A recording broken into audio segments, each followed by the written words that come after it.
The clock on the mantelpiece struck 11, and Marisol Penrith felt each chime land like a stone dropped into still water. The solicitor's office smelled of old paper and pipe smoke. Rain pressed against the tall window in steady sheets, blurring Bloomsbury into a smear of gray and gas lamp gold. Marisol pressed her gloved hands together in her lap to keep them from trembling. Her godfather. Her protector. The closest thing she had to a father since her own had died at sea when she was 9. Hadrian Vexley, Duke of Brookshaven, was 3 weeks in the ground. And Marisol Penrith, 22 years old, daughter of a Navy lieutenant, ward of Charity, was about to learn what he had left her. "Miss Penrith," said the solicitor, a gray-whiskered man named Mr. Talvert, peering at her over half-moon spectacles. "I must ask you to listen very carefully. The terms of His Grace's final will are unusual." Across the room, near the heavy oak doors, a man stood with his back to her. He had arrived 2 minutes before her, shed a black greatcoat dusted with rain, and taken up a position by the window without acknowledging her. Tall, broad through the shoulders, in a way that suggested labor rather than leisure. Dark hair cut shorter than fashion preferred. He had not turned, but Marisol had felt the awareness of him the way one feels the edge of a blade in the dark. She knew, without being told, that he was a Vexley. "Unusual how, sir?" she asked. Mr. Talvert cleared his throat. He drew a sealed envelope from a folio and set it on the desk between them. The wax seal bore the Brookshaven crest, a hawk over a sheaf of wheat. The bulk of the estate, title, entailed lands, London House, Northumberland Holdings, passes by law to His Grace's only surviving male relative, his nephew, Mr. Cassian Vexley, formerly Captain Vexley of the 42nd Foot. So, the Duke, then, the one Hadrian had spoken of only twice in 5 years, and never warmly. "However, Mr.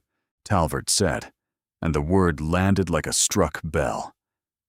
His Grace, in the last week of his life, executed an additional codicil. It concerns you, Miss Penrith, and it concerns Mr. Vexley. It must be read aloud, in the presence of you both, before either of you may know its contents." She could not feel her hands. "Read it, then," said the man at the window. His voice was low, rough at the edges, the voice of a man who had spent years giving orders, in places far from drawing rooms. He still did not turn. Mr. Talvert broke the seal. "To my beloved godchild, Marisol Adelaide Penrith, and to my nephew, Cassian Augustus Vexley, I leave the following provision. It is my wish that within 8 days of the reading of this codicil, the said Marisol Penrith and the said Cassian Vexley shall be joined in lawful matrimony. Should this union be solemnized within the prescribed 8 days, the unentailed property of the Brookshaven estate, the dower house at Wrenmere, the income from the Yorkshire mills, my private collection, and the sum of £40,000 shall pass jointly to husband and wife.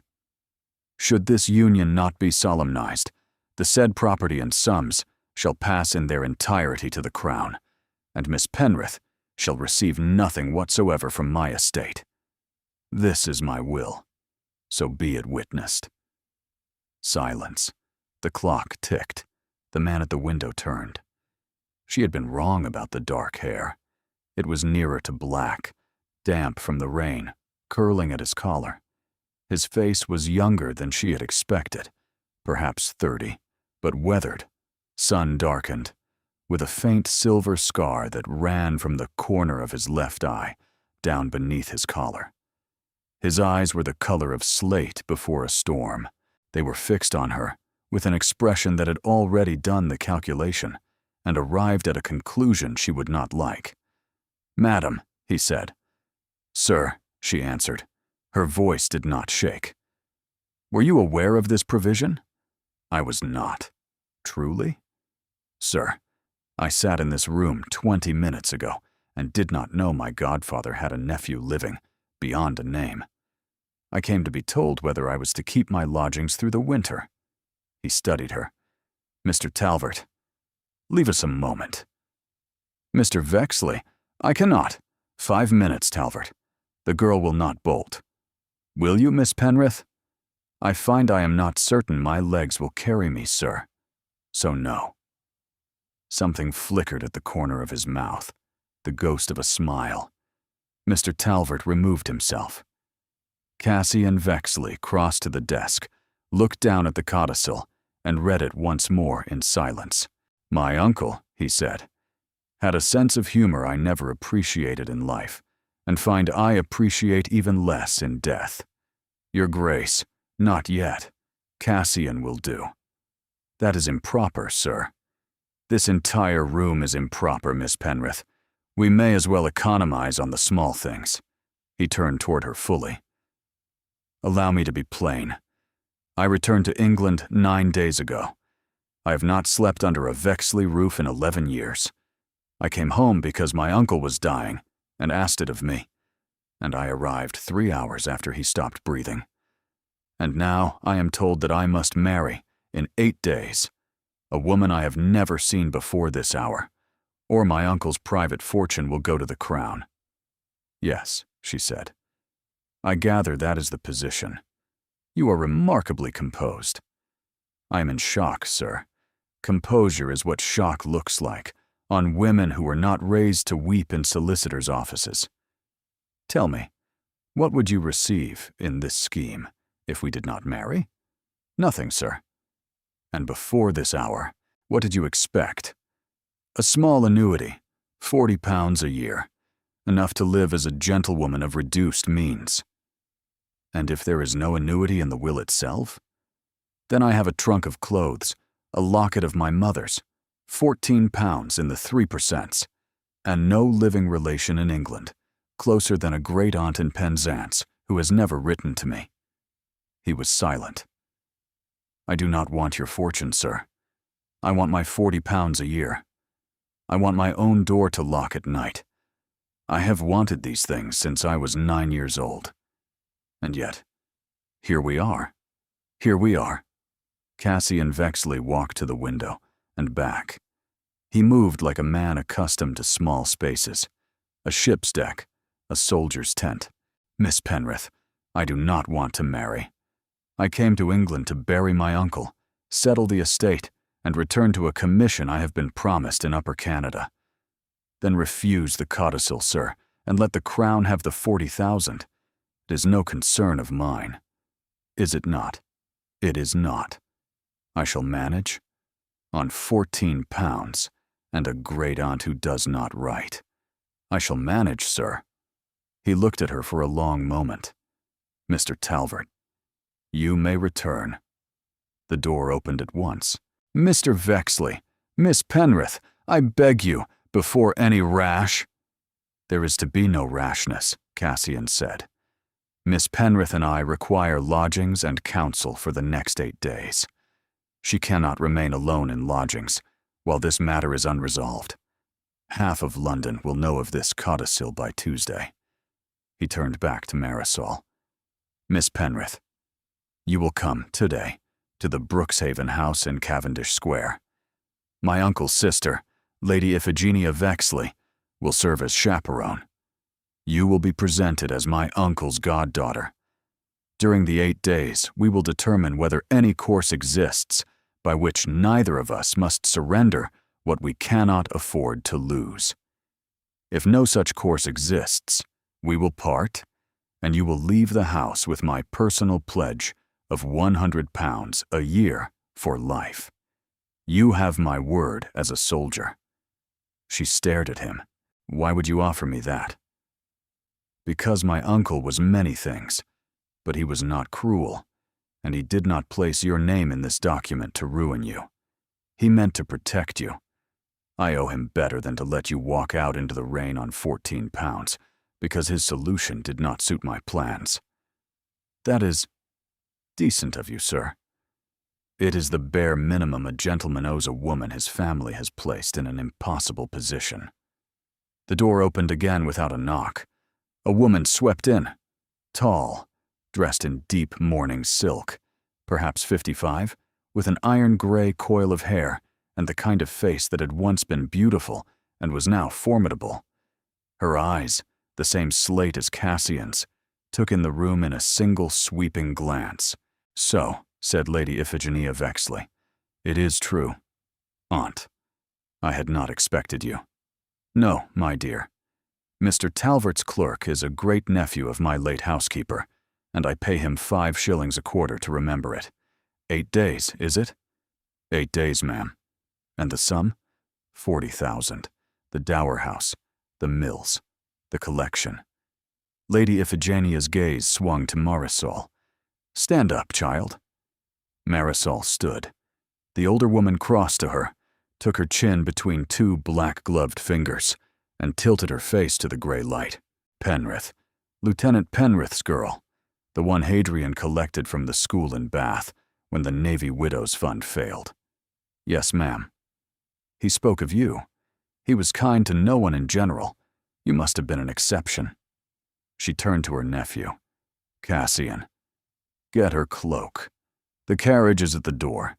She comes with me. Now. Mr. Talvert, I shall expect a copy of the codicil at Cavendish Square by 4 o'clock, and your discretion until the parish bells ring on Judgment Day." "Lady Iphigenia, I assure you, excellent. Cassian, the cloak." He moved. Marisol watched him cross the room. This man who had been a stranger 10 minutes ago, and was now, by the writing of a dead man, the axis on which the rest of her life would turn, and felt the first cold splinter of something far more dangerous than fear. She felt curious. She felt seen. He held out her cloak, and as she turned for him to settle it on her shoulders, his fingers brushed the bare skin at the nape of her neck, accidentally, briefly, and Marisol Penrith, who had not been touched by a man in any tender way since her father lifted her down from a carriage at the age of 9, felt the splinter drive deeper. 8 days, she thought. The rain hammered the windows. Lady Iphigenia was already at the door. The carriage smelled of beeswax and wet wool and the faint trace of a man's tobacco. Hadrian's, Marisol realized, and felt her throat close. Lady Iphigenia took the forward seat. Cassian swung in opposite his aunt, with the unconscious neatness of a man boarding a ship. The carriage lurched forward into the rain. "Now," said the older woman. "Cassian, speak." "Ma'am, I have not yet decided." "You have decided to bring her to my house, which means you have decided not to refuse outright. So speak." "My intent is to find a course that requires neither marriage nor forfeiture. You did not know him as I did. Hadrian did not leave doors ajar. Why 8 days, do you think? Why her?" Lady Iphigenia's gaze cut sideways to Marisol. "He had 3 goddaughters. Why this one?" "I do not know, ma'am," Marisol said before she could stop herself. "Did I ask you, child?" "No, ma'am, I beg your pardon." "Do not beg my pardon. I dislike begging. Did he speak to you in the last weeks?" Marisol's hands tightened on her reticule. "He sent for me twice. The first time he gave me a string of pearls that had belonged to his mother, and told me he had. He used the words attended to it. The second time was 8 days before he died. He held my hand. He said, 'I'm sorry, child. I have done a hard thing. Forgive me when you understand it.' Cassian had gone very still. Did he name me? He did not, sir. I had no notion you were even in England. And the pearls? In my trunk. I have not worn them. I did not feel they were mine yet." Lady Iphigenia made a small, sharp sound. "Oh, Hadrian, you old serpent. He picked her, Cassian, on purpose. He did not pick a fortune hunter. He picked a girl with 14 pounds in the funds, who, when offered the entire codicil to her advantage, said I want my 40 pounds a year. Ma'am, Be quiet, child. I am paying you a compliment. The carriage swung around a corner. There remains the question, Cassian said, of why. Why what, dear? Why he wished it. Uncle did not throw 40,000 pounds at a problem to be sentimental. No, he did not. There is a great deal you are not seeing, my boy. Cavendish Square first. Tea. Dry clothes for the child. And then I shall tell you what your uncle was doing in the last 6 months of his life. You will neither of you like it. Ma'am, Marisol said, am I to understand that you intend me to remain in your house? You are to understand, child, that you are already in my carriage, and I do not collect young women in my carriages and then put them out into the rain. Yes, you will remain. You will be presented as a goddaughter, brought under family protection. You will be given a maid, a wardrobe befitting the connection, and a measure of my time, which is more than I give most of my own blood. In return, you will conduct yourself with discretion. Ma'am, I cannot accept a wardrobe. You can, and you will. We shall consider the matter closed. The carriage slowed. One last thing, Lady Iphigenia said. Cassian. There is a young lady, recently arrived in town, whom your uncle, in the last fortnight of his life, half promised would be presented to you. Lady Persephone Halloway, the Earl of Marchwood's only daughter. The mother is calling at 4. Your uncle did not write that promise into any document, but he wrote it into 6 letters, and the mother holds the letters. Aunt, I'm only telling you what you will face this afternoon. Miss Penrith will be upstairs being measured by a modiste. Cassian's eyes flicked to Marisol's face. Very well. The footman opened the carriage door. Lady Iphigenia descended first. Cassian stepped down second and turned, holding up his hand to Marisol. She placed her gloved fingers in his. He did not let go at once when her feet touched the wet flagstones. For half a second longer than necessary, his hand closed around hers. 8 days, Miss Penrith. 8 days, Mr. Vexley. Cassian. That is still improper, sir. Yes. I find I do not care. He released her hand.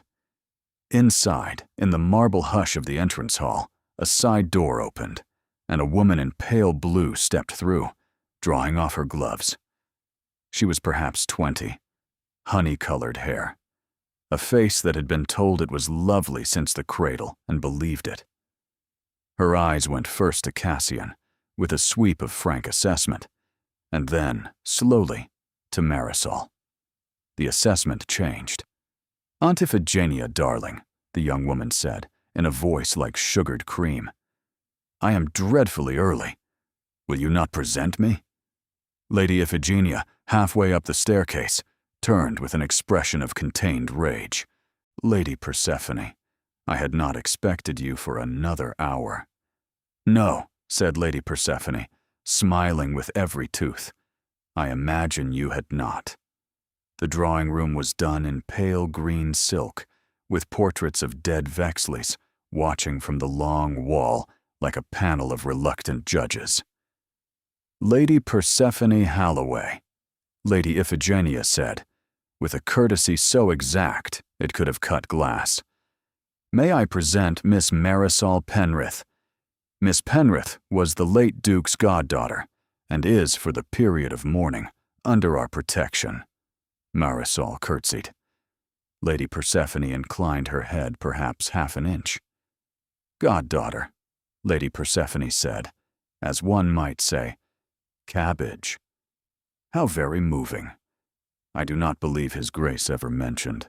Hadrian rarely mentioned his charities, my dear. He preferred them quiet. The word charities hung in the air like a small knife thrown and caught.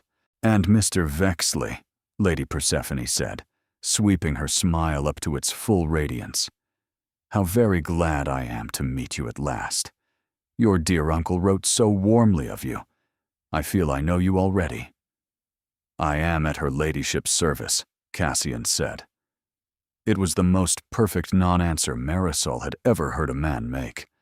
Lady Persephone was reading him for warmth and finding none. "I had hoped that we might prevail upon you to dine. Tomorrow, perhaps. Quite small. Suitable for morning.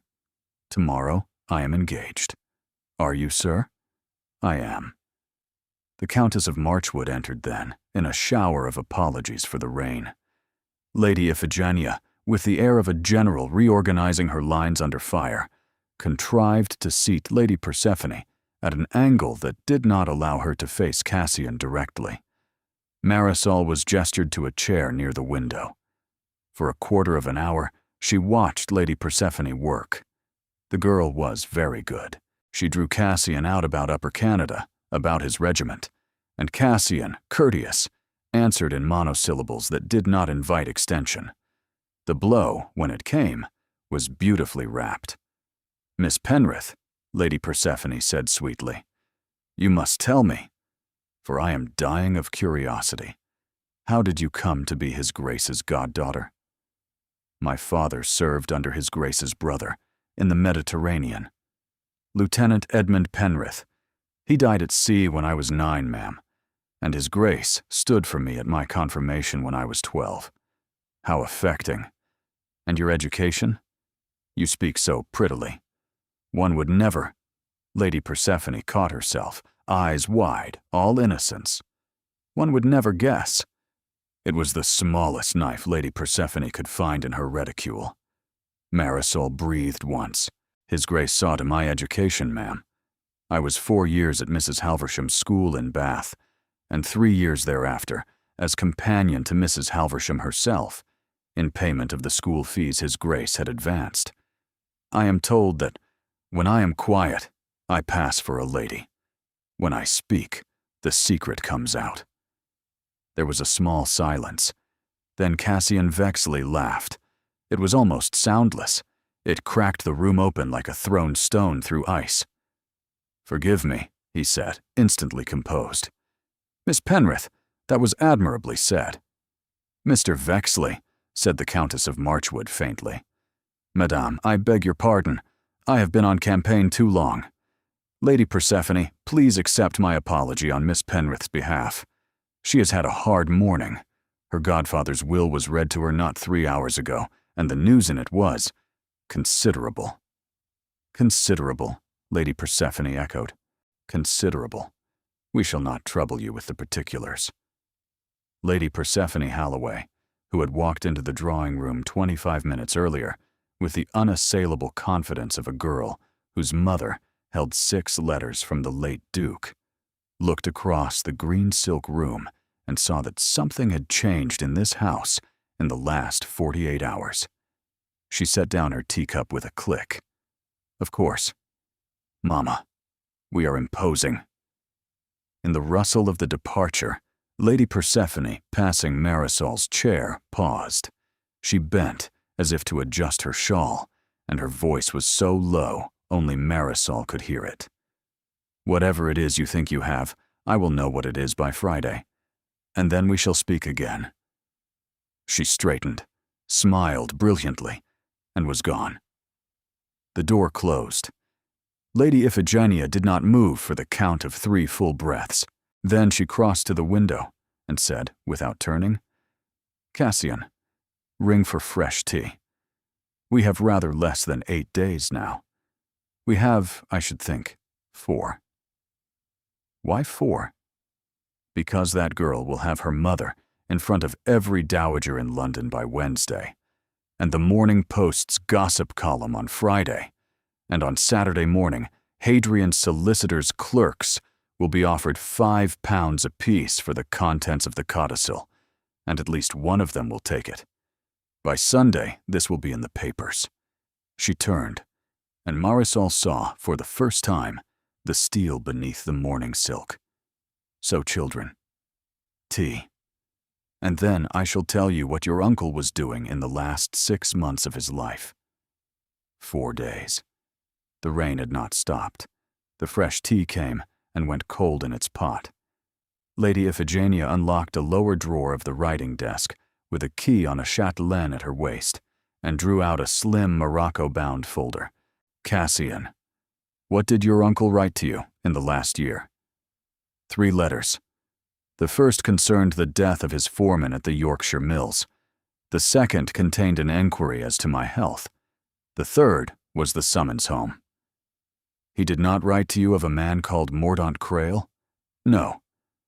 Of £60,000 advanced to Crail out of the Brookshaven private fortune in the spring of last year? Of the disappearance of Crail, the same sum, and a quantity of the late Duke's private correspondence in the last week of October? Cassian had gone very still. Aunt, tell me, plainly, what my uncle did. He was robbed by a man he trusted, of a great deal of money, and of certain letters which, if produced, would do considerable harm to this family.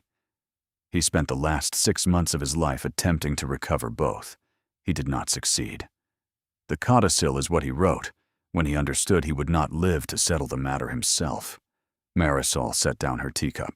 Ma'am, forgive me. I do not understand what this has to do with me. You will. Listen. Crail, who served Hadrian as private secretary for 11 years, diverted £60,000 through accounts at 4 banks.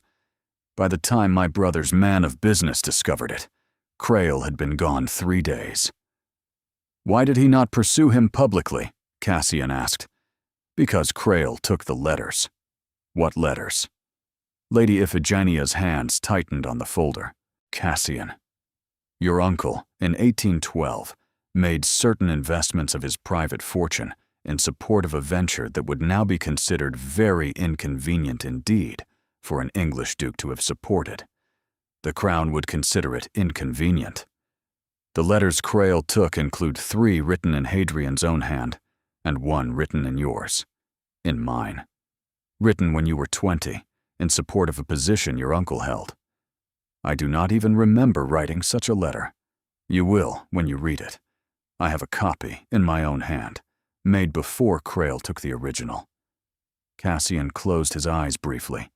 When he opened them, they had gone the color of slate at sea, and the codicil.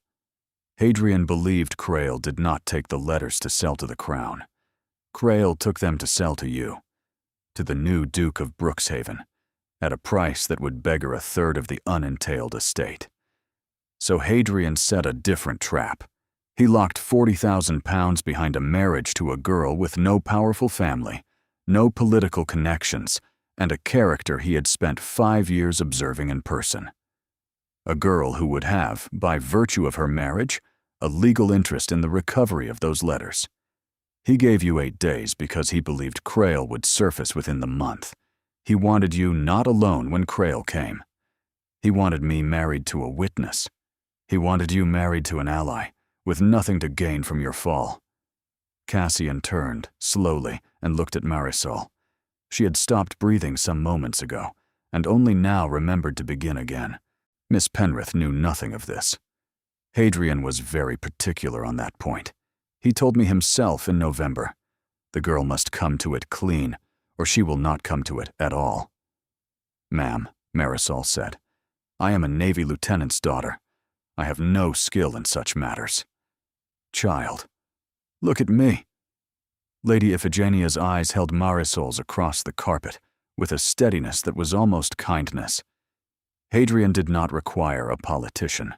He required a person who, when offered a great deal of money in exchange for one small lie, would refuse. He believed you were that person. Are you? Marisol thought of Hadrian's hand on hers at the bedside. Yes, ma'am. Then sit a moment in that knowledge. Cassian had crossed to the window, and Marisol understood that he was a man rearranging his life in his head. It was not the codicil that bound him. It was the letter in his own hand. Aunt, does Lady Persephone know any of this? She does not.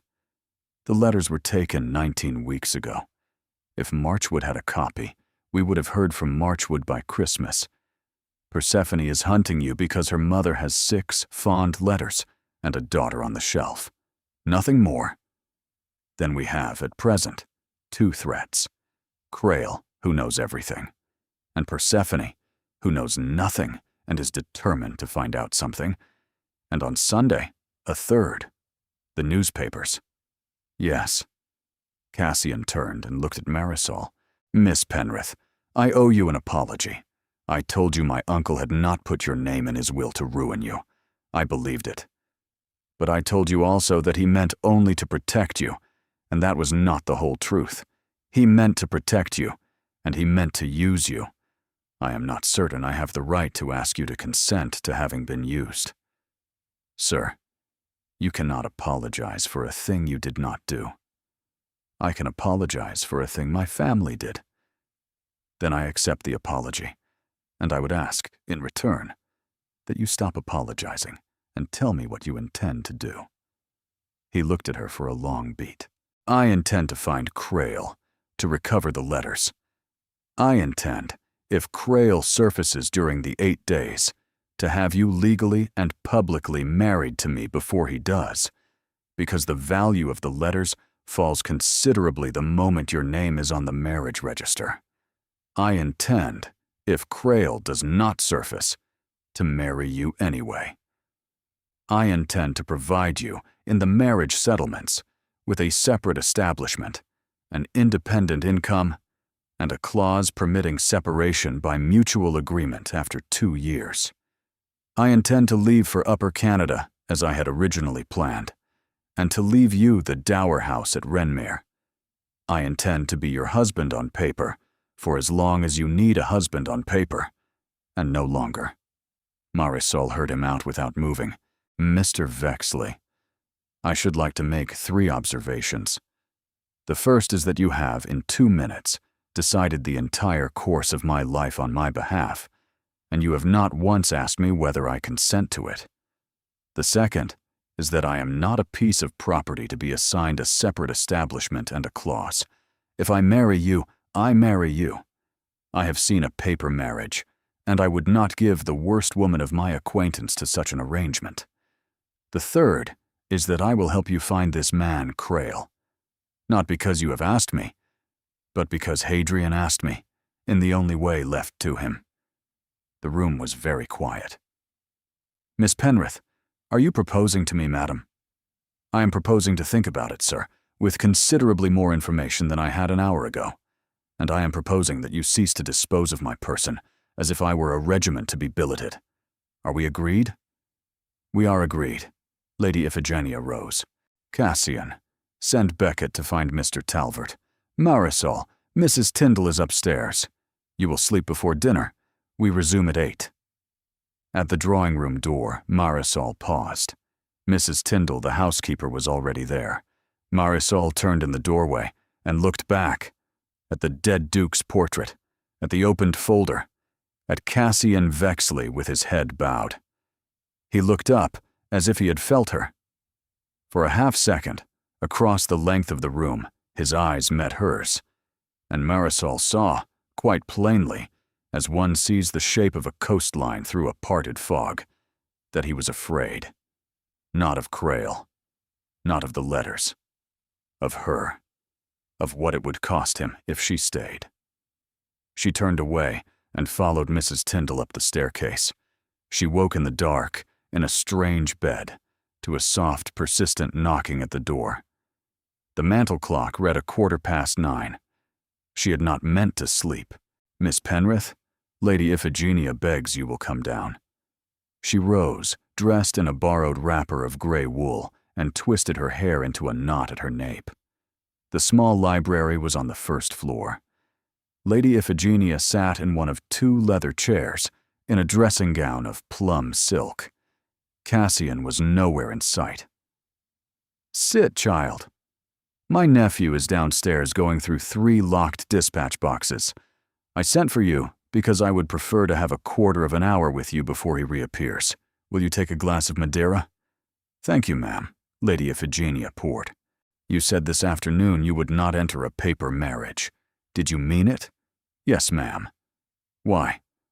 Because if I marry your nephew, I shall be his wife. Not on a paper, but in a church, before a clergyman, and before God.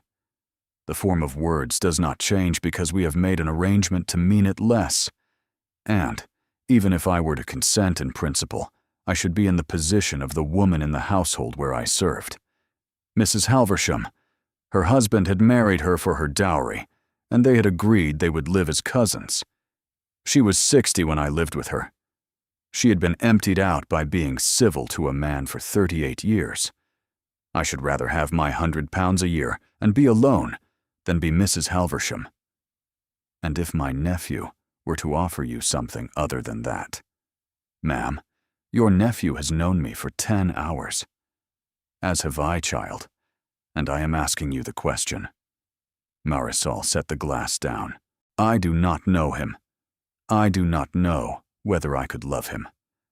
I know he is a man who returned home for a dying uncle and arrived 3 hours late and grieves it.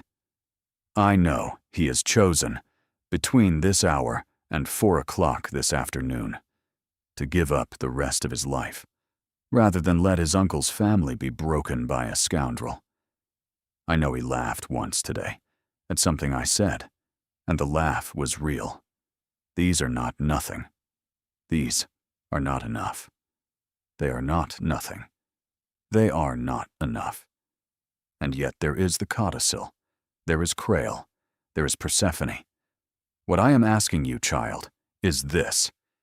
If, in 4 days, my nephew comes to you and says, I cannot give you what you deserve, but I can give you my word that I will not make of you a Mrs. Halversham. I can give you my company at table, my conversation in the evenings, my hand to walk into rooms on, and an honest attempt at a marriage that is more than a paper. What will you say? Marisol thought of the slate eyes meeting hers across the drawing room. She thought of the half-second he had held her hand at the carriage door. She thought of his low, rough Cassian will-do, and I find I do not care. I will say yes, ma'am, if he means it. Good. And may I ask why you want him to mean it? Lady Iphigenia looked into the fire. When she spoke, her voice had altered. My elder sister married a man she did not love at 19, because the family required the alliance. She was civil to him for 41 years. She died in 1818, and on the day she died, she said to me, Iphie, I have not had a single hour of joy in this house since I came into it. Do not let any other girl do it. My nephew is a man who, if permitted, will make of his marriage an exact copy of his uncle's and his father's and my sister's. Civil, distant, honorable, empty.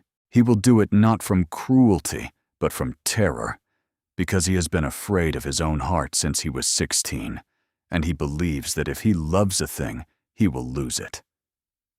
The list is not short. His mother, his father, a brother lost at sea. My brother Hadrian. I should very much like, before I die, to see him make a marriage that is not the next entry on that list. You are not obliged to save my nephew. I will not think less of you if, in 4 days, you take your £100 and walk out. But if you stand up in that church and mean it, I want you to know what you are walking into. He's not an easy man. He will not be an easy husband. He will be worth it if you are willing to be patient enough that he does not flinch at being loved. Yes, ma'am. Drink your wine. To bed.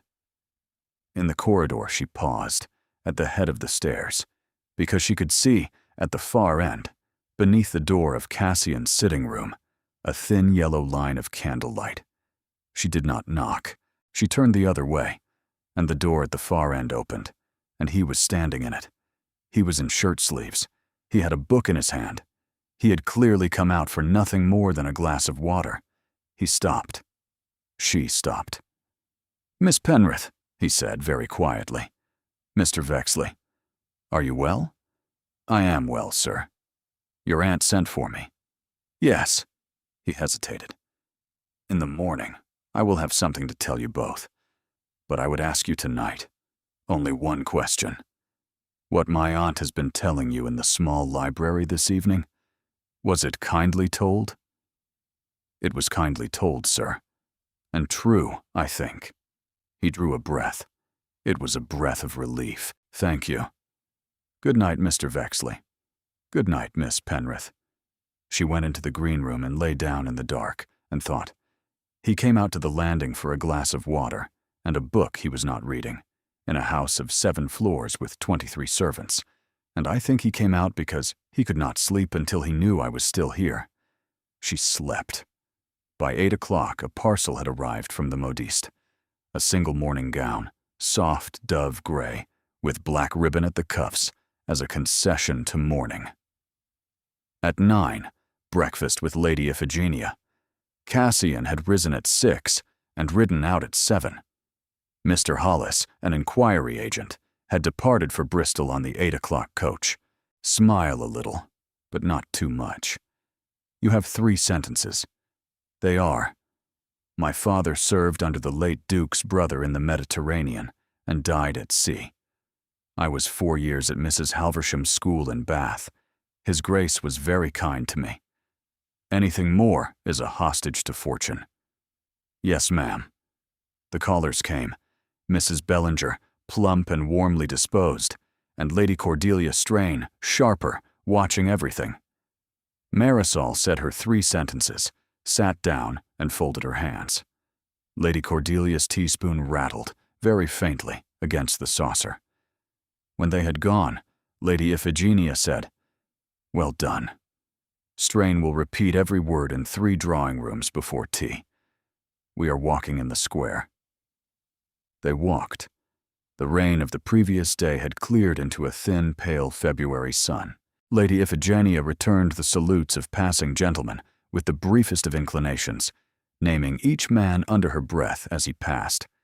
Banker, fool, decent, drunkard, dangerous, decent fool, until Marisol found herself biting her cheek not to smile.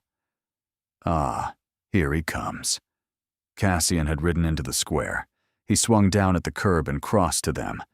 Aunt, Miss Penrith, Wapping, the dock, and then the offices of the Bristol packet. Productive? Suggestive. Walk with us. Once round, slowly. Miss Penrith, take his other arm. Marisol obeyed before she had time to think.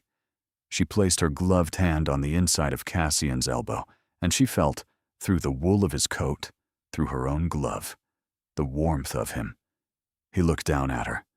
Good morning. Good morning. You slept? A little. To anyone watching from a window of the square, they were a perfectly proper trio. Inside her glove, Marisol's hand sat very still on Cassian's arm, and his arm sat very still under her hand, and she could feel the small, careful negotiation of 2 people who did not, particularly, want to let go. Sir, she said softly, last night you came out to the landing for a glass of water. You were not really come out for a glass of water. A pause. No, Miss Penrith, I was not. I thought not. Are you angry? No, sir. Pleased? That is a forward question, Mr. Vexley. Yes, forgive me. I am not displeased. I do not yet know more than that. I thought you should be told. Thank you. Lady Iphigenia, on his other arm, was conducting a perfectly audible monologue about the ironwork of the railings, with the rigorous attention of a woman who had not heard a single word her 2 charges were saying. Luncheon was the truth. They ate in the small library, with the door locked. Cassian drew a folded sheet from his coat. Mordaunt Crail did not take ship for the West Indies. He has been living, under the name Mr. Craddock, in 2 rooms above a chandler's, in a court off Wapping High Street. I have spoken to a man who has seen him. Crail is alive, in London, and is behaving in the manner of a man waiting for a particular event, before he moves. The funeral, Lady Iphigenia said. The funeral is past. The reading of the will is past. The next event of consequence is the marriage, or the failure of it. Marisol set down her spoon. Sir, there is a thing you have not said. Crail does not know me. He cannot calculate whether I am a witness with an interest. Married, I become a legal obstacle. But unmarried, you are a person with no legal interest, in possession of certain information that he would prefer not to be in possession of, living in a house from which he would prefer you were not living. Cassian, Aunt, she has worked it out. If Crail calculates as I would in his place, he will not in the next 4 days seek to harm Miss Penrith. He will seek to intimidate her.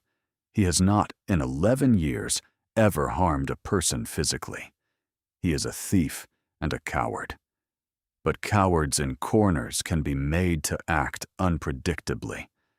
We have, perhaps, 4 days in which Crail is still calculating. After that, we are in a different country.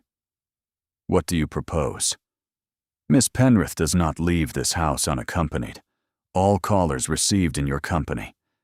And on Friday evening, 3 days from today, Miss Penrith and I sit down, alone, in this room, and decide together what is to be done about the marriage. 3 days early, while there is still time to choose otherwise, without ruin to her. Friday evening. Miss Penrith, are you content? I'm content with not leaving the house unattended. I'm content with Friday evening.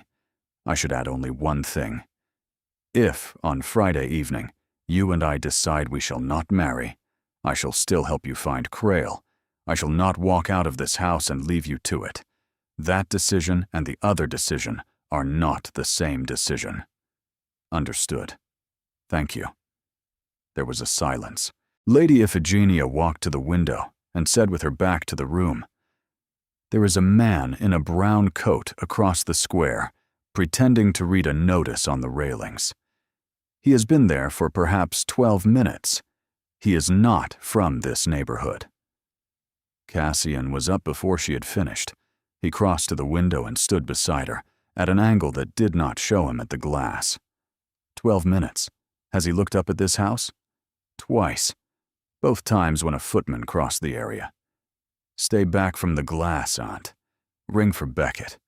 Tell him to send Tom out by the kitchen door round to the next street, to walk past the man once, slowly, and to come back to me with a description of his face. At once, she rang. Cassian crossed back to the table. He stood at Marisol's shoulder, one hand resting lightly on the back of her chair. Miss Penrith, it is possible that I have miscalculated. It is possible the 4 days are already 3. Will you forgive me? For what, sir? For the fact that you have been in this house 28 hours, and it is already not safe. She placed her hand very deliberately over his where it rested on the back of her chair. She felt his fingers turn beneath hers and close around her own. Once, briefly, hard, and then release, because Beckett's footsteps were already coming up the stairs. The clock struck the half-hour past 1. 6.5 days remained. Tom came back at 2:15, a slim, red-haired youth, scrubbed pink with the cold. He's about 40, sir, square in the face, brown hair going gray at the temples. He's not a gentleman. His coat is good, but it's been brushed too often at the cuffs. He kept his right hand in his pocket the whole time I was near him. Did he look at you? Once, sir. Then he looked away. He did not turn his head, only his eyes. Tom, you have done well. You will not speak of this in the kitchen. No, ma'am. When the door closed, Cassian crossed to the window again. He is gone. He has what he came for. He will be replaced. That was not Crail. Crail is 52 and walks with a stoop. That was a man Crail has paid. How many such men do you suppose Crail commands? 2, perhaps 3. He has not the resources for many. Then by tomorrow night, he will have used half his resources merely to watch this house. By Friday, he will be running thin. Cassian turned from the window. "Miss Penrith, you have not asked me what is in the letter." "No, sir. When you wish me to know, you will tell me. Mrs. Halversham used to say that a woman who asked questions she did not need, answered would, in the fullness of time, be told things she did not wish to know." "That is admirably economical."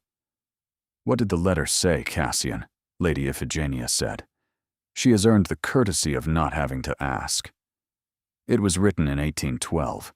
Uncle had advanced money to a man, ostensibly a merchant in Hamburg.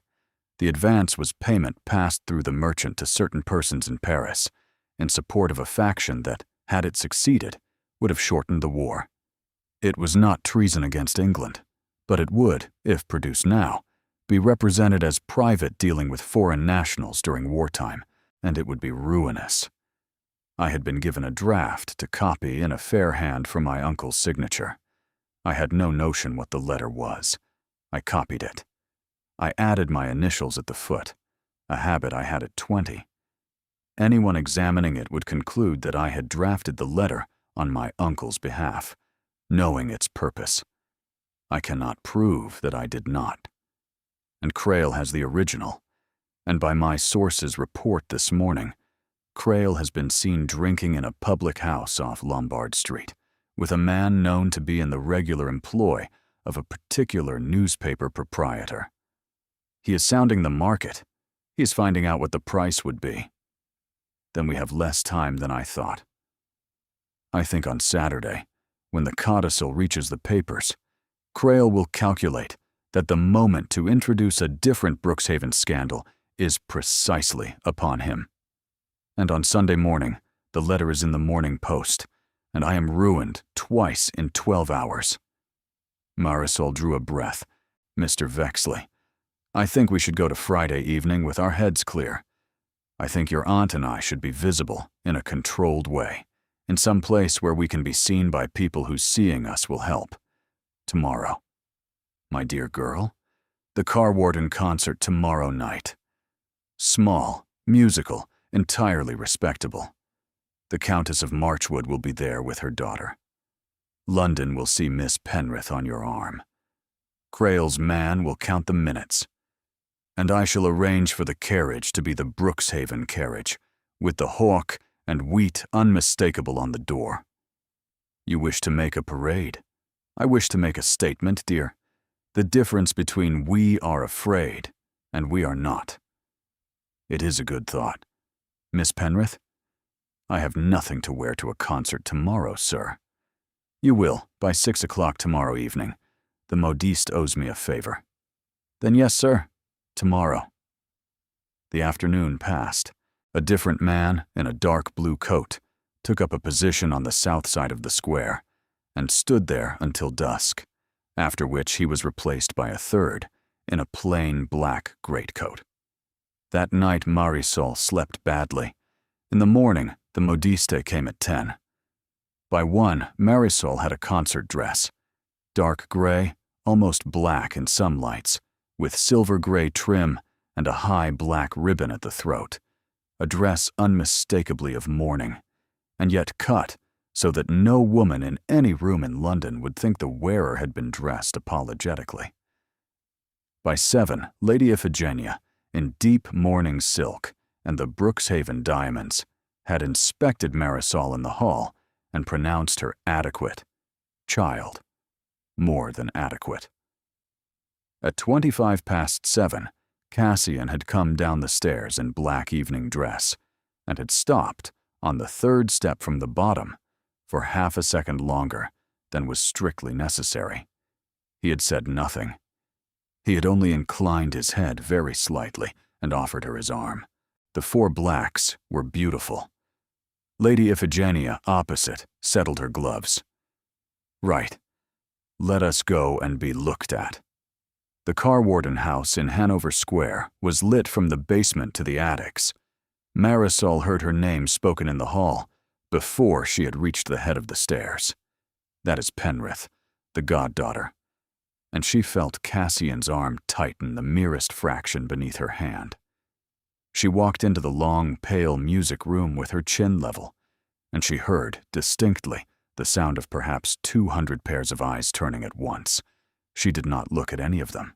A quartet began to tune.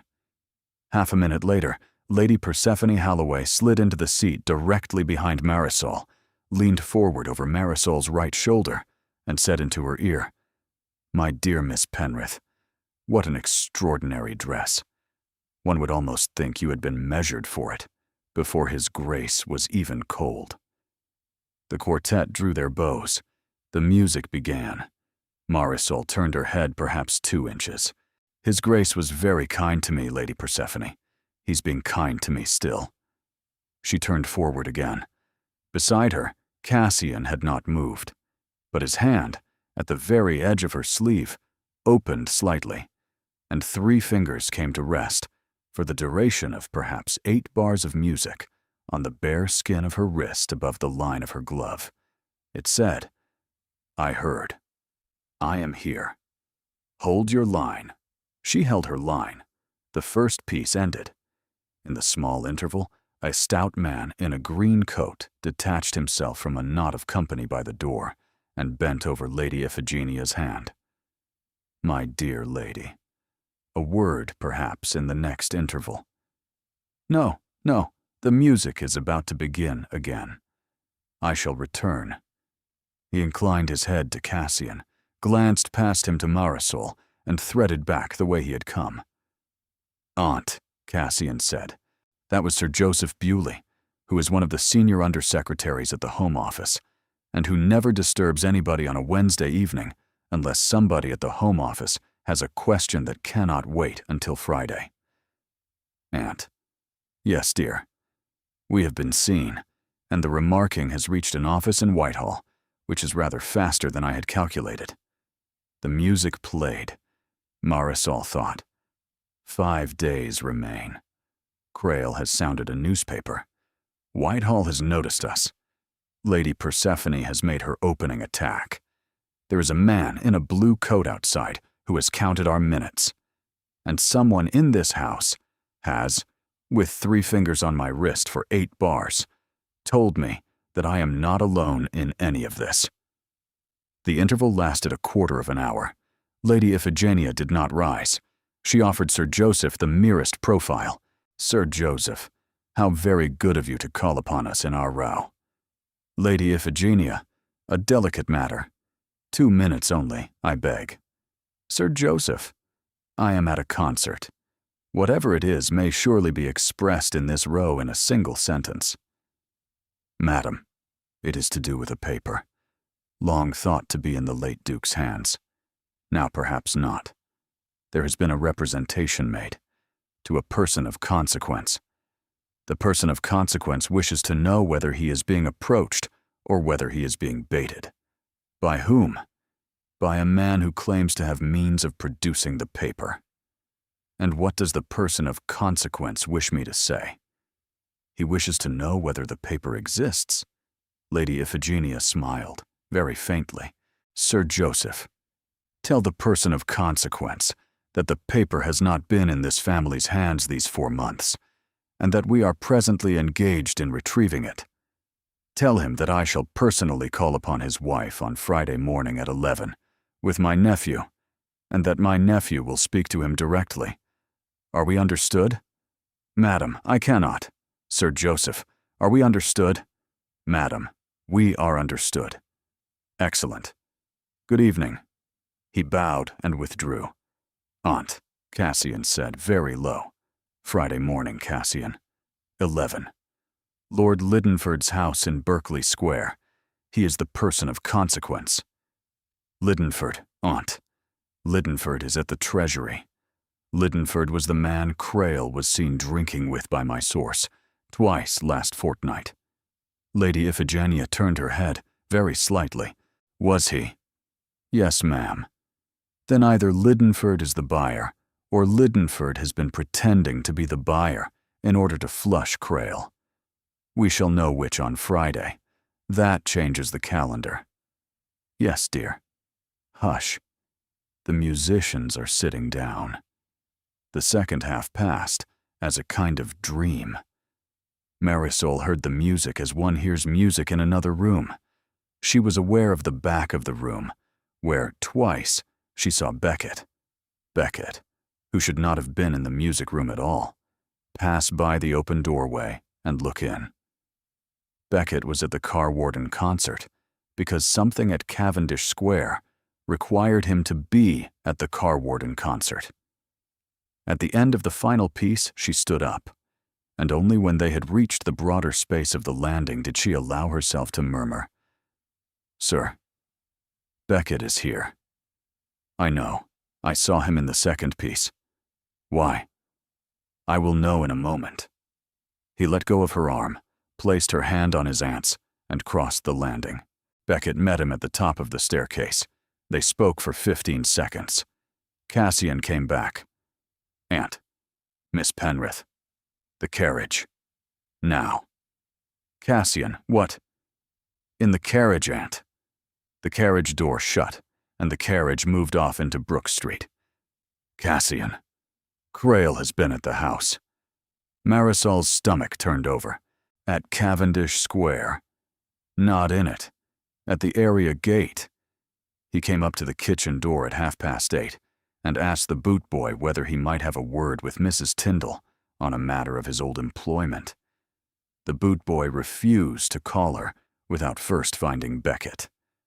Beckett came up. Crail had gone. He came to my house. He came to your kitchen, Aunt, when he knew the family were out. He wanted Mrs. Tyndall. He has shifted his ground. He's testing. Mrs. Tyndall would never. Of course she would never. He is testing whether Mrs. Tyndall can be made to flinch, whether she can be frightened into letting fall some piece of the household's affairs that he can use elsewhere. He is reduced. He is short of resources.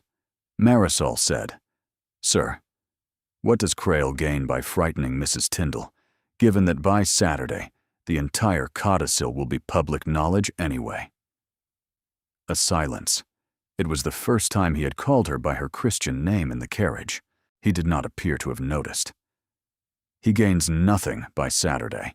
He gains something only if he has decided to act before Saturday." "He has decided," Lady Iphigenia said, "that he cannot wait for Sunday. He is going to bring his letter forward." "To whom?" "To Liddenford. Tomorrow, perhaps. Friday morning at the latest." "Then we go to Liddenford tomorrow morning, not Friday. At what hour can I call on him?" 9. 9 then. The carriage clattered into Cavendish Square. Beckett was already on the step. In the bright candle-lit hall, Lady Iphigenia stopped in the center of the marble floor and said in a voice that carried up the well of the staircase, "Mrs. Tyndall, the morning room in 5 minutes. Cassian, the study. Marisol, with me." In the small library, Lady Iphigenia said, "Marisol, tomorrow morning Cassian will go to Lord Liddenford. We shall be away from 8:45 until perhaps 11. You will be in this room with the door locked. Are we clear?" "Yes, ma'am." "There is one more thing. He called you by your Christian name in the carriage this evening, without realizing he had done it.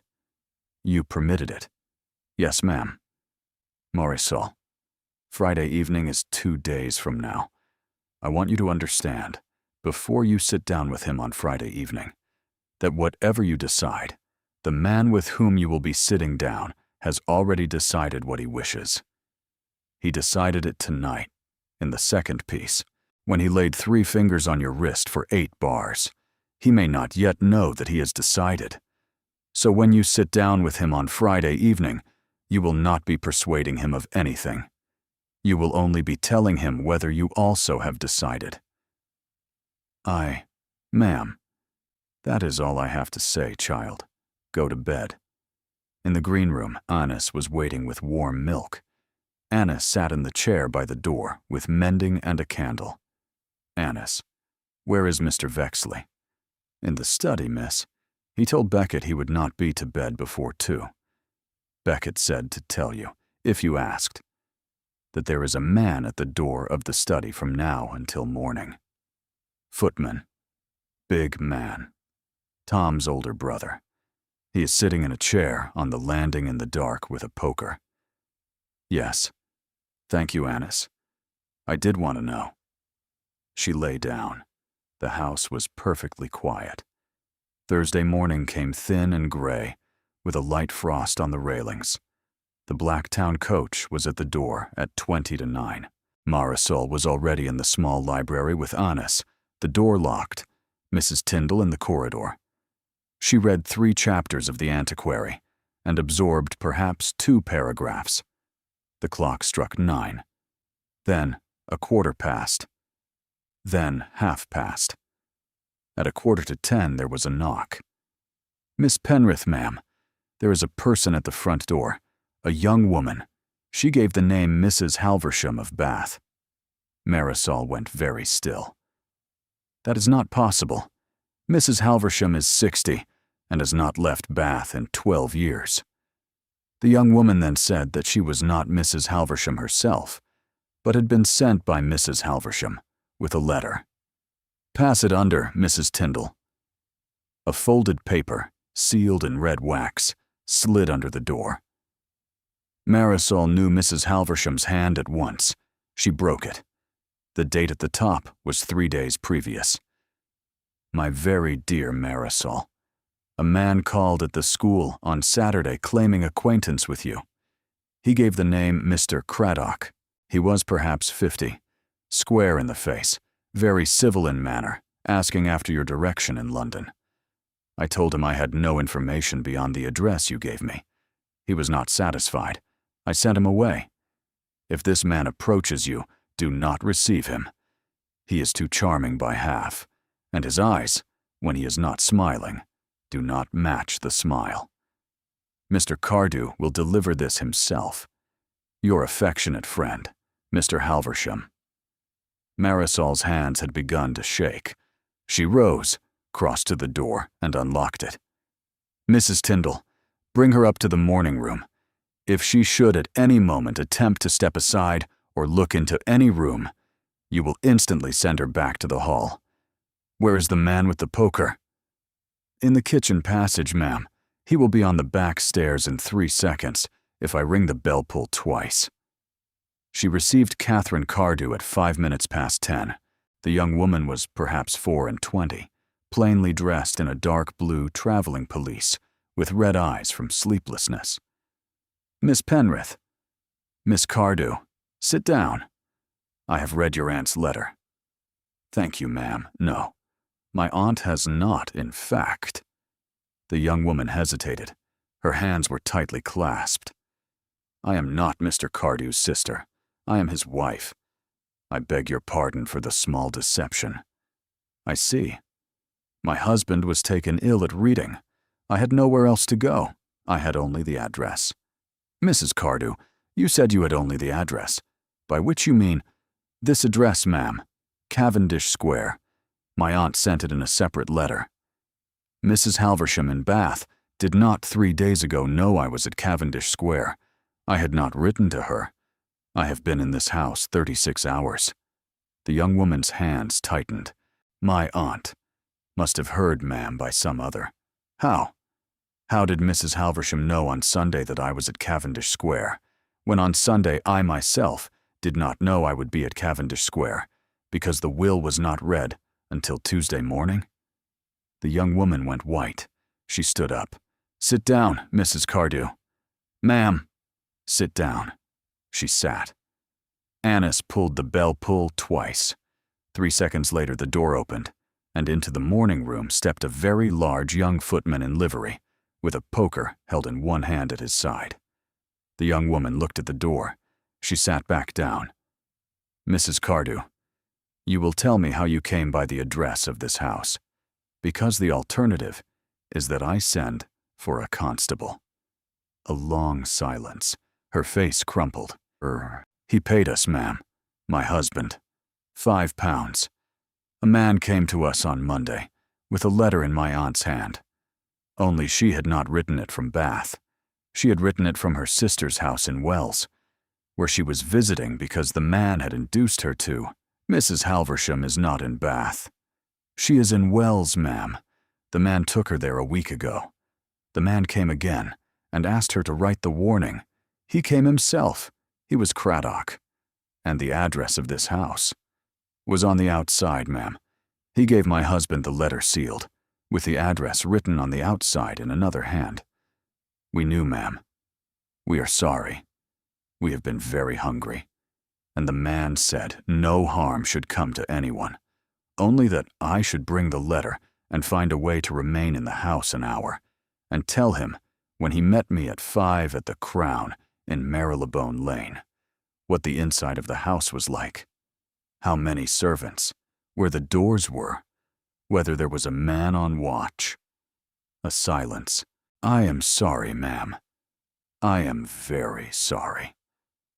Marisol felt the cold, clear arrival of a feeling she had not had since the lieutenant came to the kitchen door at Plymouth. The thing fear sharpens into when you have stopped being able to afford it. Mrs. Cardew, you will write down every detail you can remember about the man. You will then remain in this room. Mr. Vexley will then decide what is to be done. I do not at present believe you will be handed to a constable. I do not promise it. Yes, ma'am. Oh, ma'am. Yes. Marisol turned. She crossed to the door. Mrs. Tyndall, send Beckett to me at once. And, in the green guest room in the bottom of my trunk, a black silk pouch. Inside it is a string of pearls. Bring it to me. At once, ma'am. Beckett came up. Beckett, go now to the Crown Public House in Marylebone Lane, quietly, in plain clothes. Take the man with the poker and one other. Be at the Crown by 4:30. At 5 o'clock, a man will come in, looking for a young woman in a dark blue pelisse. Permit him to sit. Permit him to wait. At 5:30, when he begins to suspect she will not come, follow him out. You will not apprehend him. Follow only. Note where he goes. Return no later than 8 o'clock and report to Mr. Vexley. Perfectly, ma'am. You did very well at the door this morning. Thank you, ma'am. Mrs. Tyndall reappeared with the pouch. Marisol drew out the pearls. The pearls Hadrian had given her. The pearls she had not worn because they had not, until this hour, felt like hers. She fastened them, herself, at the back of her neck. She walked, alone, to the head of the stairs, and stood there, looking down into the marble hall, and she thought, Hadrian, you old serpent, I think I see, now, what you were doing. I think I see why you picked me. Forgive me when you understand it, you said. I think I begin to. She heard, in the street below, the sound of carriage wheels. 11:15. She placed her hand on the polished rail and went down to meet them. She met them at the foot of the stairs. Cassian came in first. He stopped in the center of the marble floor when he saw her, and his face altered. He took in the pearls. He took in the steadiness of her hands. Marisol. Sir, there has been a development. In this house? In this house. Lady Iphigenia stepped past her nephew, took Marisol by the hand. The small library. Now, Cassian, lock the door. Marisol told it without ornament. Mrs. Halversham's letter, the seal, the date, the inconsistency of the address, the young woman in the dark blue pelisse, the half-crown in the boot-boy's hand the night before, recast now as a piece in a pattern. The £5, Mrs. Halversham removed to Wells, the rendezvous at the Crown at 5. She told it from the foot of the staircase to Beckett's departure in 4 minutes, without a wasted sentence. When she finished, Cassian's face had gone, somewhere under the brown, a shade paler. You sent Beckett, without consulting me, instructed them not to apprehend, to follow only. Yes, sir. Marisol. That was exactly correct. If we had taken this man in a public house, we would have one of Crail's hirelings and no Crail. By following him, we may have Crail by tonight. You did precisely what should have been done. Thank you, sir. Aunt. Lidenford was the bait, not the buyer. He has been allowing Crail to approach on the Home Office's instruction. He told me this morning that an offer was made to him at his club on Tuesday. The price was £9,000. Saturday morning, 10 o'clock, at a coffee house in the Strand. Lidenford to bring the money. Crail to bring the letters. Crail stipulated that the letters be examined on the spot, and that, upon authentication, the exchange be made instantly, and that Crail then walk out. Lidenford has agreed to all of it in writing. Cassian. Crail has Lidenford by the throat, in writing, until 10 o'clock Saturday morning. Lidenford has been working for the Home Office on this for 10 weeks, has known of the existence of the letters since November, and has been keeping me unwarned because he did not know whether I would take fright and bolt for Canada. Hadrian knew then. Hadrian and Lidenford have been corresponding privately since November. Marisol said, "Sir, what does it alter?" He looked at her. "You have been proceeding on the calculation that on Saturday morning, Crail would offer the letter to a newspaper. We now know that on Saturday morning, Crail is to deliver it to Lord Lidenford, whom he believes to be a private buyer. The letter, the moment it is in his hands, is recovered, and Crail is taken. Then the danger is not on Saturday morning. It was before Saturday morning.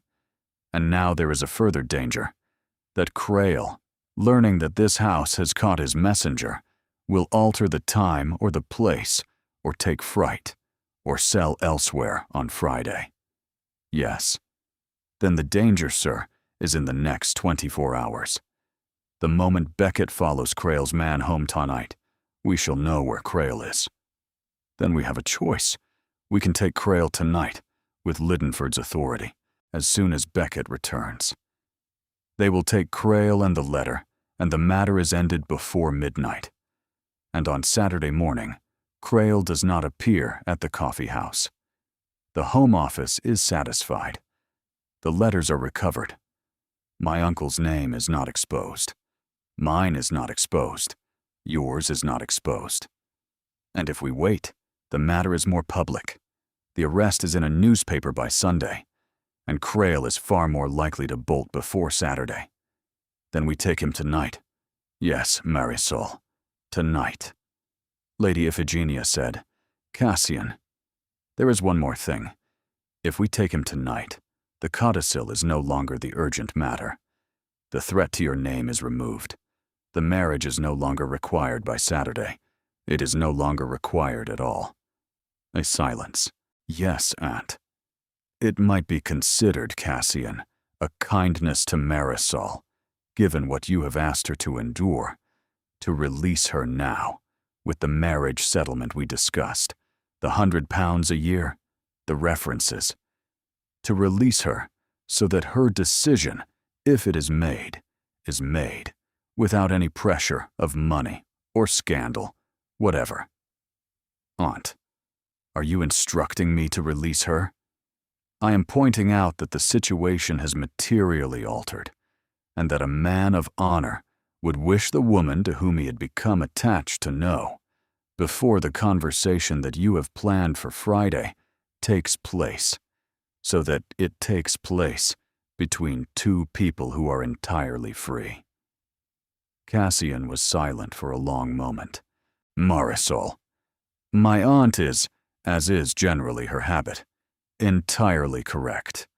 If we take Crail tonight, by tomorrow morning, the codicil is no longer a noose. You may, by tomorrow afternoon, be in a hackney coach to anywhere in England you wish to be. I will pay for the coach. I will provide the references. I will sign the deed of annuity within the hour. I have already had it drawn up. It is in my pocket." He drew a folded paper from his coat. He held it out. She did not take it. "Sir, you are giving it to me now, because if I am to make the decision we were to make on Friday evening, you wish me to make it without the deed being held over me." "Yes." And so you have given me the deed before the decision, so that the decision, when it is made, is, your aunt's word, entirely free. Yes, sir. Look at me, please. He had been holding the paper out. He lowered it. He looked at her.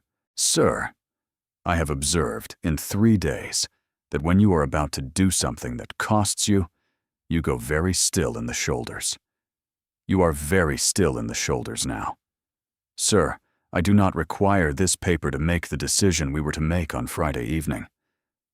I do not require it, because the decision was already made. By me, 2 evenings ago, in the carriage from Bloomsbury, when you held my hand at the carriage door for half a second longer than was necessary and said 8 days, Miss Penrith. I know it now, watching you give me a piece of paper that, if I take it, releases you from me, and you from me, and I see your hand is shaking.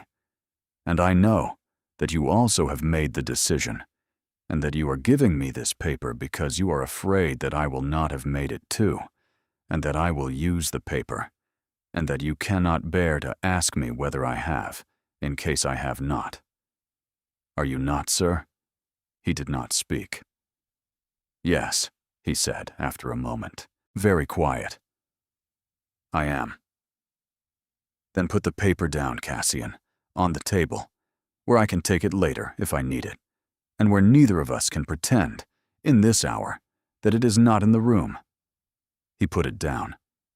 And now, Cassian, look at me and tell me the thing you were going to tell me on Friday evening. A long pause. Marisol.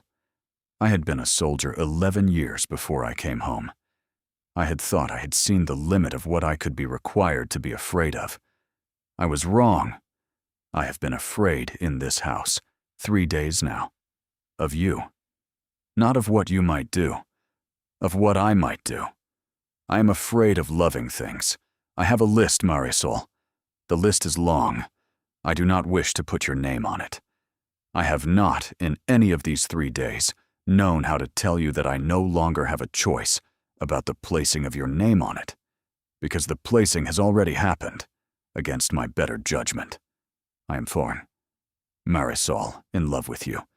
I have been in love with you since the moment in Talvert's office, when you said you were not certain your legs would carry you, and I saw that they were, in fact, carrying you. So, there it is. She was crying. Cassian, I should very much like, if you have no objection, to be married to you on Saturday. By special license, in your aunt's presence, in the morning, after Crail is taken, in the chapel of this house. I do not require flowers. I do not require a breakfast. I require only you, in a coat, at the front of a small room, and your aunt to witness, and the parish register signed. And afterwards, Cassian, I require to be taken, not to Renmere, not yet this house, to whatever rooms have been prepared for us, and not to be left in any separate establishment whatsoever. Do you hear me? Course. I am not Mrs. Halversham. I will not consent to be Mrs. Halversham. If you are going to marry me, Cassian Vexley, you are going to marry me. And after that, you are not going to Upper Canada, or you are taking me with you. Are we agreed? Yes. Then come here, please. He came, in the small library, with the deed of annuity still on the table. Cassian Vexley took Marisol Penrith into his arms for the first time, and held her, and put his face down into her hair, where the pearls lay against her neck, while she stood with her hands flat against the breast of his coat, and felt the steadying of his heart. Well, said Lady Iphigenia, without turning, I am extremely glad we have settled that. Cassian, kiss her once, properly, and then come and write to Liddenford. Marisol, ring for fresh tea. We are going to have a wedding in this house, and I should like, if possible, not to disgrace the family in the matter of the cake. He kissed her once. Properly. It did not need to be long. Saturday morning, Marisol Penrith. The clock struck 12. It was done in 48 hours. Beckett came in at 8:20 on Thursday night, with an address in a court off Wapping High Street. By 9:45, 4 officers of the Home Office, 2 constables, Lord Liddenford himself in a plain dark coat, and Cassian Vexley were assembled in the back kitchen at Cavendish Square. By 11:15, in a brick courtyard in Wapping, Mordaunt Crail was apprehended. He did not resist. He gave up the letters from a leather wallet under his shirt and was taken to a magistrate's house in Stepney before midnight.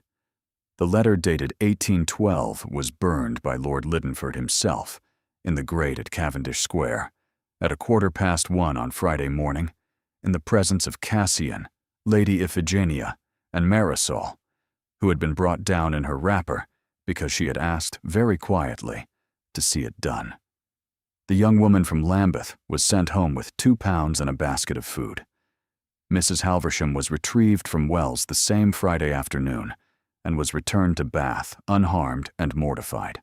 Lady Persephone Halloway, on Friday evening, received a private call from Lady Iphigenia, in which the older woman explained, over a single cup of tea, that there was to be a small private wedding at Cavendish Square on Saturday morning, that it would be announced in the Times on Monday, and that any version of events not consistent with the announcement would be considered an unkindness Lady Iphigenia would remember. Lady Persephone said, "I see, Aunt Iphigenia." She was, the following winter, married to a perfectly satisfactory viscount with an estate in Hampshire. The wedding took place at 10:30 on Saturday morning in the chapel of the Cavendish Square house, a small paneled room that had been swept, dusted, and filled with cut white roses by Mrs. Tyndall's staff in the space of one Friday afternoon. The clergyman was a cousin of Lady Iphigenia's, hastily summoned from Hampstead. The bride wore the dove-gray gown, not the concert dress. That one was for going out into the world, and this one was for coming home, with the pearls at her throat and a small spray of lily-of-the-valley pinned at her shoulder by Lady Iphigenia herself, with hands that were not quite steady. My dear, I told you he had decided. I tell you now that you have decided very well. Thank you, Aunt. Aunt. Yes, Aunt. The witnesses were Lady Iphigenia, Mr. Talbot, Mrs. Tyndall, and Beckett. Marisol stood beside Cassian Vexley and put her hand into his, and made the responses in a voice that was, to her own surprise, perfectly steady. He said, "I will." She said, "I will." He put a ring on her finger, a plain gold band, his mother's, and the clergyman pronounced them man and wife, and Cassian Vexley turned and lifted her chin with one finger and kissed her once, very lightly, and then again, very slightly less properly, in the presence of his aunt, who pretended not to notice. The register was signed.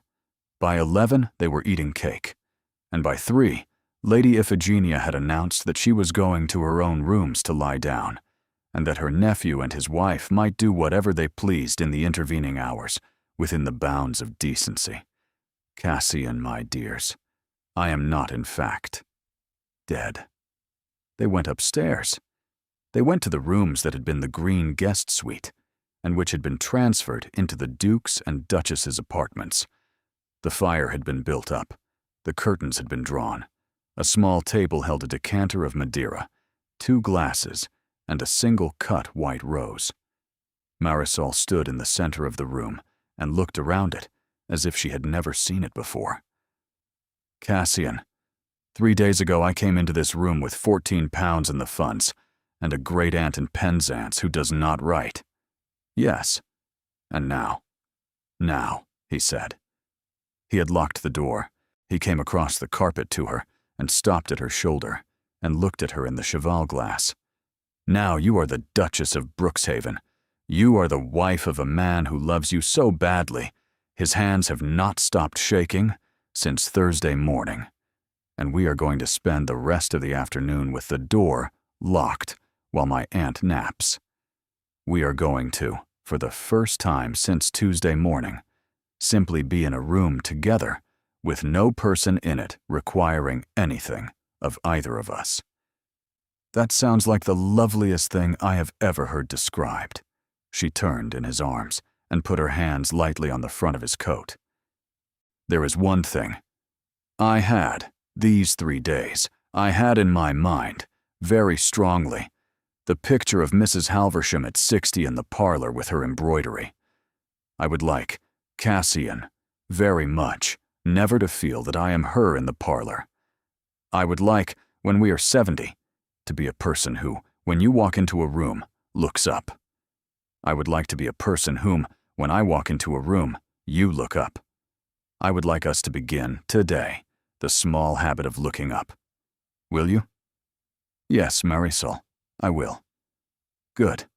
She rose on her toes.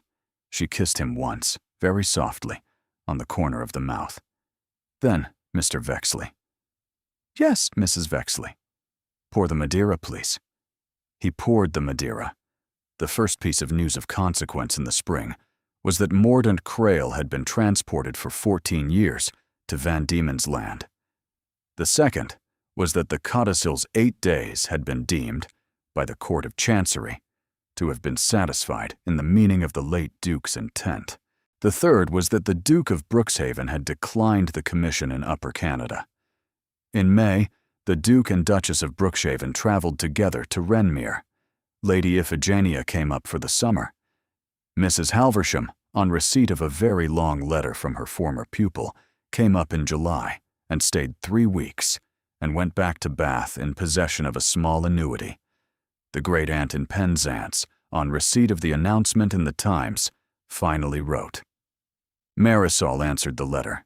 She did not pursue the correspondence. There were limits, even now, to her capacity for charity in the matter of relations, who had not written for 13 years.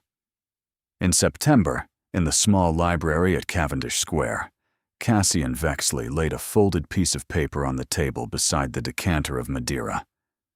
What is this? She said. It is the deed of annuity. I have had it from Mr. Talvert's office. I am giving it to you again. Tear it up. Keep it. Burn it.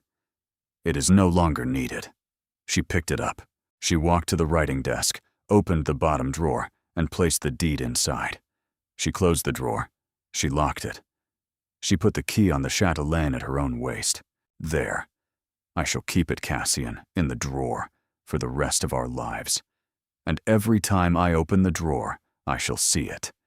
And I shall remember that on the morning we agreed to be married, you put it on a table in this room, before me, of your own free will, when you did not need to, because you were determined that I should be free to refuse you. And I shall remember that I did not refuse you. You did not. The most romantic thing that has ever been done to me in my life was that a man who loved me put on a table the means of my walking out, before he asked me whether I would walk in. Cassian. Yes, you are a very strange Duke. I am told by Aunt that I shall improve with age. I have no interest whatever in your improving. I should like you to remain exactly as you are. That is convenient, Marisol, because I am very unlikely to alter. She laughed. It was the first time she had heard herself laugh in this house. Not smile, not be amused. Laugh freely. It was the sound she would, in 20 years, look back on as the moment in which she had finally and completely understood that she was no longer afraid. He looked up at her, from his chair. She looked up at him. They had, both of them, looked up, on the small habit of looking up, for the 7 months they had so far been married, and they would continue to do so for 41 years thereafter, in 3 houses, through 2 long illnesses, through the births of 4 children, and the burial of 1, through Cassian's first speech in the House of Lords, and his last, through the death of Lady Iphigenia at 79, in her own bed at Cavendish Square, with both of them at her side. In the year that Marisol Vexley turned 63, she sat down at the same writing desk, and she opened the bottom drawer, and she took out the deed of annuity. The paper was a little brown at the edges. She read it through. She put it back. She locked the drawer. She thought, "Hadrian, old serpent, you did know what you were doing. And so did I. And so did he. And so, in the end, did all of us." Then she rose, and she went to find her husband, who was in the next room, reading.